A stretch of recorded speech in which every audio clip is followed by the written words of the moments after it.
Hello everyone, সবাই কেমন আছেন? আমাদের আজকের আলোচনায় থাকছে চোখে কেন কাতর আসে। চোখ কাতরায় মানুষ কখন? সেটা চোখ কাতরায় মূলত মানুষের চোখে যখন ধুলোবালি অথবা কনজাক্টিভায় কোনো প্রবলেম থাকে, অথবা অ্যালার্জি জাতীয় যখন কোনো প্রবলেম থাকে, অথবা নেত্রনালীতে যখন সমস্যা থাকে। অনেক সময় শিশুদের নেত্রনালী বন্ধ থাকে, তার কারণে কিন্তু আমাদের চোখে কাতর আসতে পারে। আর চোখে কাতর আসলে সেটা অ্যালার্জি থেকে হতে পারে, কনজাক্টিভ থেকেও হতে পারে, আদারওয়াইজ ধুলো ময়লা গেলেও কিন্তু হতে পারে।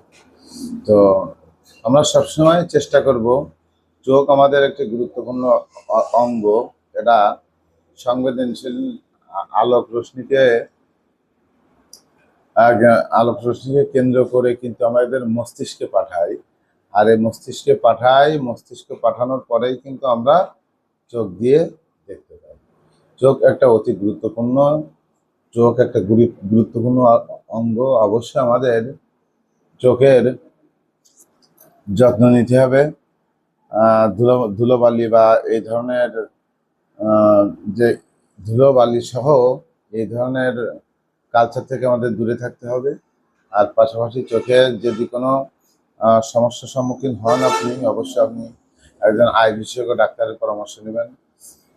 খামোকা চোখে কোনো অয়েনমেন্ট, কোনো লিকুইড অথবা কোনো কিছু ব্যবহার করবেন না। হিতে হিতে বিপরীত হতে পারে। আপনি চিরদিনের জন্য কিন্তু আপনি আপনার চোখটাকে হারাতে পারেন। সবাই ভালো থাকবেন।